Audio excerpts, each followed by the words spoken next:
Wezun kanto no yon zeibewe mentele mi kudoli ehwedu mi bi mi mando dagbea mi koro yonu zangbe be yan fifo sun hoyo mi le din to sin azantan ko go gbe mi kudo o kan edo kiko nu eje ro to le yo kanton howo mi ko ho le pele lo so han ko mi na vlon kanton mi le yo de sin tadie mi atno me njele o to kon la ko tonton Chia yo povle ton kwevu jonjo jale bo na nuyedo nuyeji yedo no kwete e wa dimbe do sinzan do wondo mi ton le sin ali nu be yodo intelligence artificielle yo ye blod mon koton lui ko yanka ja in to pon la ku ton ton poto me po pan to mo hun le yo ye ple o ton kwevu dio vi ye me jonjo jale bo in kanu mon koton mi na do gbe ton mi Maintenant les hansi no daho bireto ton e do asia to ton soro jiwe do to gudo gbongbo bi hwime Angelique Jo e etian so ho maintenant menjele o son vi e khle do menjele hansi no o tengbeju do poi bo inu kon bireto ton me gbeji ton ko do gbe ton poi so mon koton e soro ate gblo e no yoro o e what from we sin o alinu no mon koton e blo do ton bo e ji asitan le me de me wa do ton mi na do gbe ton mi Kode volero misi bo minaso lobo so gona si amechilemi.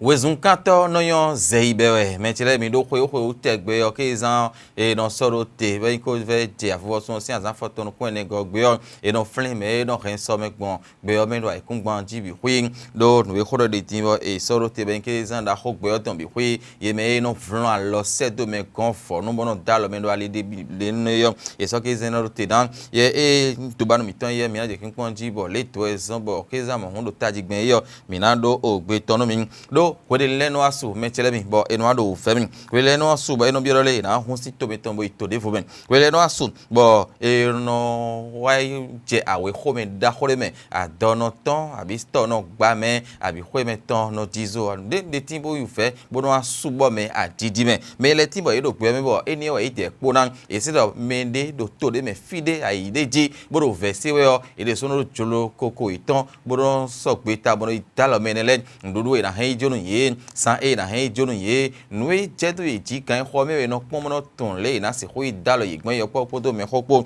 bezon bokezan ele nkoten gbe soro te boron le ta do menele o alo e no gonu me gbon gbe bi hui me metile mi ye dele yo e di do te pon meni lo choba blo no ai no tite ye de suno me ton boron dalo come boron hu alo se do me mon koton me ma lo gbe de pon bono awe ho mi die mi versino le mi kundo me de mi do me kanji mi de mi ko wa bona dalo mi bo pe ta de ton ide bo pri ayo jigbon fi bi hui bo o fe de bu mewe ekore yo e no wa lobono dalo mi e bi odo me njele alors do me onu taji de bayin do eno zon bo ye me no wazo mon koton le yo e do susu ton khonu yi do ke za mon koton sin o alirun e don blo no bo te do nu kun do la po flan do po do me le si ya bo no ti te po mbo no do a le je do me le ji do to le me do file be no yi bo no esi wo hin agan ho me ndudu we a zan we a ho we a fi esi yi to me na de esi bo do mi bo ano to e lo me we ndudu teme si henjoro ye nu de bo esi ho fe blo dala menele ite ide na ba so ke za eni do tin bo do no flin mais mon coton le nan le nous wa ide yo e do tuntun yiwen don ete yin do o ta so me o tin do to le tintin abi aton eja yi do fe be to vile bi o ve me yo ye de yo e don so gbe tan do to vile o bodon si hu dalo yi do alile bi hu do to vile o e so no sa o hwe e kon so no ti o blabla me pe kuku me han le do ezon ke zan coton e so ro te ne mentile mi Angelique Jo hansiron bireto ton ene jodo glehwesin to ho mo kan benevi jijibo do no ho we do to gudo gbongbo bi hui me yo esin ho mi na do no meeting mentile mi do gbogboji yo boulevard Hollywood ton World of Fame ton yo no mon koton ajori mo sun vi aton no le bo jemera o no yo si mentile mi sun vi ho de bo o Angelique Jo e do fne yo e bi o we no ho me e bi o tame e bi o no ma o me mentile mi do minat no menjele beneto miton noe nu kaka boy fan wen kpo ali enion e we de boa mi kan hobio me no pe no ko do ko Christian le noe de Usman Alejin eti me kpo ndo mejele kweyo o ajore tin bo yin sika ton be ro Grammy award e ko inu mo nkan ton tiyan so vie mo mi de tin yo e we inu boy so ra sini gblagun le kpo ndo mejele do gloglo enion e Hollywood ton dion o Walk of Fame mo e so vi da hore bo han sino da hora ho gbe ton le sin e we no so mo no so so video so ten fi na ku me ya e ko han sino no jihadi me mi to mi ya e te e ku mo e po mo ya so so video so ra sino yo adua do azo de suwe imbe no wa no kwe mo pan ye me han sino sin e no ya te mo nkan ton di le yo ye me ye ze to iton le o bo azo yo wa itoro han sin ali no ye so han sino pa ye wa huzu o atokun da hode bo han sin ali no ho sin ali no weduru sin ali no je wa yan e no tun ye bono so tun gloglo so vitan ene so teyin ate gloglo mo nkan ton di hon le doison bo Angelique jo kaka azo yo wa tin kwe mo pan di kaka wa ton do fene di yo e bi opo no mjele benen to ni hun khomen me bi oji ni hun khomen bi ni hun khomen bo hen ton de su ni hun khomen de sun do e kmo ka mo hen ton me de su ye me yin ho to le kerewe me na ho Usman Alejin eti me kpo ndo menjile no ekmo se do ede ne ekun so ndo menjile me aya ewe no yi ajo mo nkan ton sin onu do asio ebi opo inu khonu me de jin me na ho do se gbe ndo menjile ebi opo ndo ton pe di ofi jonjo ja ni ton taji yonu vile yo eni kpo ndo no yo wu do azo wa kaka je fene din yo me de hen e na so afodo to men ekun itan pe jonjo adi ofi hodo mi ni bo no na kun yen bo me bo tro ra je ko na je dudu ji aso no po khala bo no ko mle bo ina ton do tin gbon ton ogbon si yo e hodo mi de me ton pe jonjoja e ba na inu kan do han sin ali nu e ba na wa nu bo na so to ton so suwe yo e hodo mi de hen na pon do no yo bo le pon mi kade yo e bi opo no menjere o agbasare tin bo si fun yo ma ho mi nu pon tende bo da ho wo be ne to mi ton e hen na so mo ko ton zangete be na Angelique jo sin kon e hen ahun we ma ho me de bo ayi fini yo le am logbon wo pon no ko teme le han jiji han pa po nu dele po yo le no yo no blogbon yo e we ana pon do friend be to mi ton si hublo jen kono to de le bi ole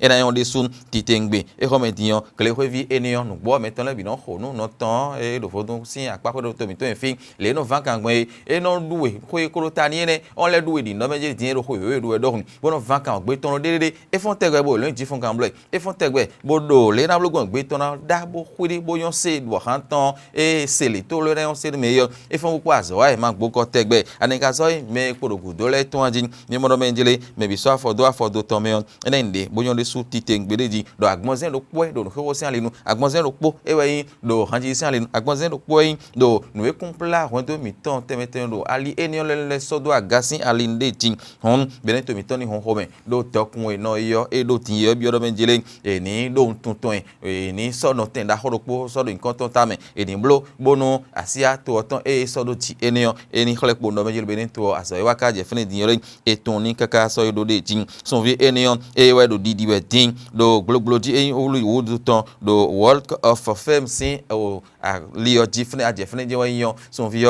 e tek globlo ton bo le so ton ton do asinu Angelique jo ko me hun de su titengwe bo no yo e do horo fen le ko me ni gbon mede e go sin fede fre beden to de su e de men se do ko to no pe no ko ali mon ko to no pe mede ko ye ito ton me chele mi se yo mi je mi se ram to to me jele a jo tri trenion e je no ise bo ikonde o no gbe bo ikonde o no me gbeji bo ikonde town no o beneto mi ton be hen e na wa no kwede wo so do afodo tome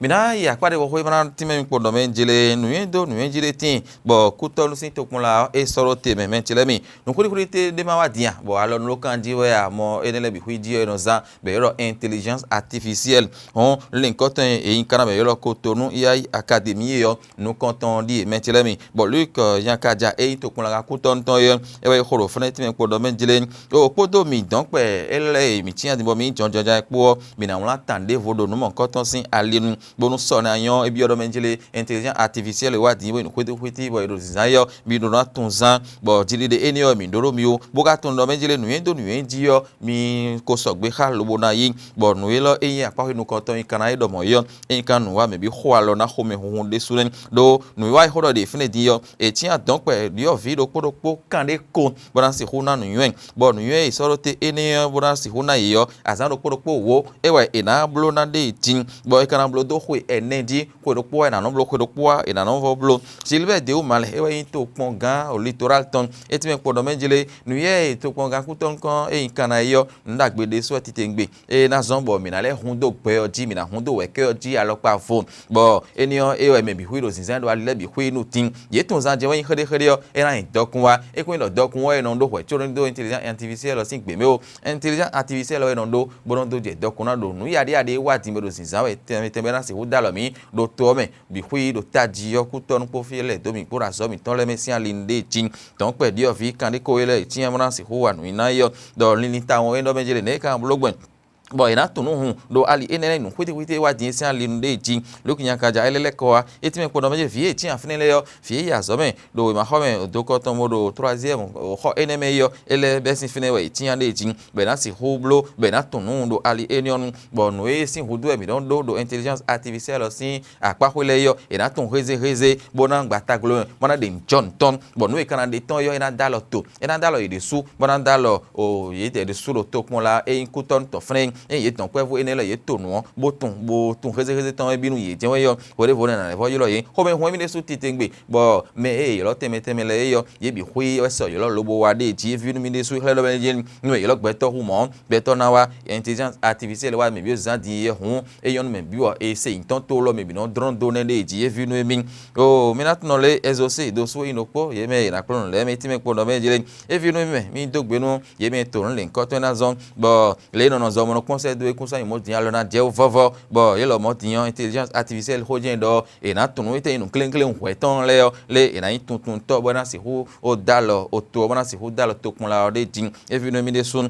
me da agba ya zon e nkanon o blo labo bene yo e ti me po do me je tito me blo tin yo apapo inu kan ton di pon do energy blo gbe do ija do ko eneme deji e kun do e ko so azan o do to edin bo blo tin azan o jijin na no apapo inu kan ton na wa zo kai khere bo nu e na tun le yo e na pon le na zangbon ali enu e na gbata glo mo de John ton be na se ho dalo to bo ko zinkana li to onu ko ina tin do to kon la si ali nu yo e na pon enelen bo ko le vo nu so e na le vo yo ye male klon ye ndi vo le do ka je ko do po me le ho le yo ndi vo le na le vo ton ma na vo ze enion le u de ti enele wa ina to kan lobo plon ye ti tengbe bo kwe tegbe na novo blo o nu mon koton e na dalo don pe di ofi e wa nu mon koton si do mele bo na tunu keke bo nu kon yi meyon intelligence artificielle e ko sai nu bo koton si o don pe di ofi le yo e na den o gbere pon nu yan ido nu yan ji yo de vole de me menchi le mi bo e soro te bo nu e mon koton e ka soro te yo e zon bo me kegeti bo e ko dade o ti menchi le mi CQM ko do CQP ko e rodo bo a hosu weto nu mon koton bo tun toro menjile mi na da lo don pe di ovi do ali mon koton bo fi na inu yan do nu yan ji le yo e ko hun nu mon koton le bi hui menchi le mi bo mi ba do nu apa mon koton hui de horo de fune di yo nko do we ma e ko be di me bo na zo mo kamera izosun ko me le din to si azanton ko aton go gbin o mi na tun do menji la hosu yin kan bo na si ho da lo vile don pe di ofi e no atin zo e no anu pen zo e no gba ho e no pa atin o no e no iso ron wesivosi o no ta zo gbin bo no zan enele e me no blo no pen podo fleche hon mi ton le po ye me inu toto ye me yin hogba to ho me to ye me yin no me bo no si ho wa lon li ezo teme na si ho don to inu kan le bi hui we ho clement bo fi do podopo wa ton ewe soro te bo na si ho dalo don pe di ofi e bana blo nu mon koton do e ro CQ ma CQP yo nu e ai kan de gan bo plon bo e na freeway abi nu e ho soro te bo akplon bo si to na kaka bo fo bo si ho na fli ton we yo ewe nu e soro te bo ho ton yoro CFPA 2026-2027 we yo e kan bi gbidi bo agbo mewe ya ze jugu niki pau o se podo fiele do fiele bi huipo ewe na blogbon bona si ho dalo ton pe di o file bo na tunu do ali kegero bonu azo chen do bonu alo ni ezo je ho so ro gbe so bona si ho dalo me bo e no lo so gbe hon le e me no gba ho le me no ali de le yo e na dalo do podo po eton bonu kon ina si ho tinu oye Minanjo eni ondo manado khode vodum me chile mi so khoje mi kana ye de tin we jan plon me yo khokun ka bote ko yin me khode me yo do ve do o afokpa zo da yo ero mono re chekwikwisi si azo e ero mono te mi na do ton ka bra so ha yana so la mo na te o na je blo ji ayo lo azo eni otiyan ife ko si o me bo de kan din mo nya me bi ro toron to de so yi me ko de kon khokho le yo to ba nu mi tan egbon ali ele mi pon ele mi na do o pe tonu mi azo khora de fune din e da ki oji de su ti te ngbe me bo e so inu din bo e so yan yin do ton pe di ofi me bi e do blo e din o me de din sa fokpa tu ya ma tonu e wa ma blo de fo nu e wa ba cho ni je we kon me bi de tin e ka inu khokho me bi no hona nya e ni omo mi de mo le e o de kon din kaka din bo ko yin me ho do ve de me bo afokpa sin alin din we yon e o etun bo tun reze ton mi se po e bo kan ho bi azo kan jan ka de kaka bo ko wa so le ya ne akono blo gben ti to me ne ka de gbon e ho me din me na ho onora fasilun e ko no mo kon ho da yeti me po no me jire dai ho e no aplon azo lobo na fli e kuno na fli me we o me e ro na me gboje cleon bo anayi bo ba we de so ba kwe pede bo akwe ni aba yo nu e kan bi yo ele ana ho me to le si ho da lo we lo bo e we no bi yo bo no bi yo kan li e no bi yo papa bo no bi yo koklo kan no bi yo ahanta bo no bi yo ahan vivi po do bi ai ni le bi ho ipo nya agongbi di wa ne do eja fli na gbe yo kan no zon de o bo no bi yo nu e jule pi do e lo mo o nu ana na le me na pon bo na icho no ton de ti icho no le no go sin kan go mo no kan che die kan che sin gan die kan le sin ne we no to plele bo nya nduru wa ne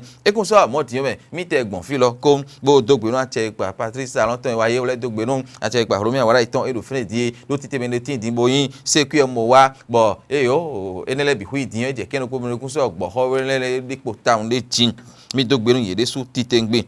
nele e no ye e kunsoro ate o me o azo na mi jiwe de e no blo me le timbo e no wa mo no le afopa che chunkan e awon ti me ton hun o nu ton je nu vo wa blo le wa trenu wa ton mi ni le wa jiwe yo mi no yin blo to me le vole ka timbo e o me e na da cha de me bo acha ina de me le alian ko na ho fun le yo ana ho anyun ana ho hun je ana ho nu e don trenu we bo na si ho wa jele ye le nto to no ja nto gbe di mo no jele me yo mo je no jele me le lo sin afo afopa te ba de afopa le ba ni chile do andoji me si vahi enile yo e no blo de tin do mi ka je kan mi no so ayun e je kha mo no blo na nu gbo ahi se no le ikuno tun de me o lo le na blo gbon bo mi le na blo bo mi e na doji bo hode fo no yan le wa ye o mi na blo de tin ahi se no le ho mi hun ye o mi na ho ma so le ni mo mi de tin ahi se no e ti me po no me jele me ro tu me ka ble gbon tete bo no gba ho egbo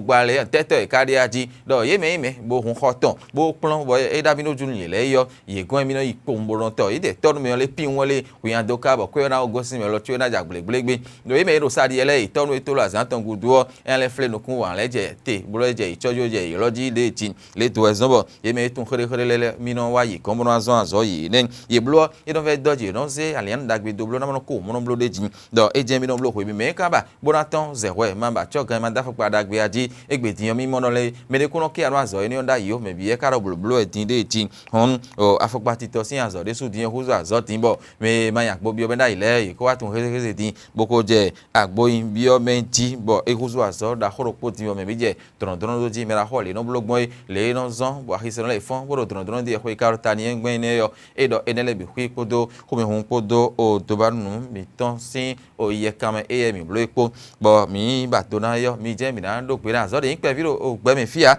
e le bona je we yan metan e no mo de metan Menjelemi o enionji ewe minano te dokpo monako tabora ko jebe hometon e sana humo pede ko akloro gwero to hemiyo so ina ho minale ko akpo ho de vo epo ina chermisia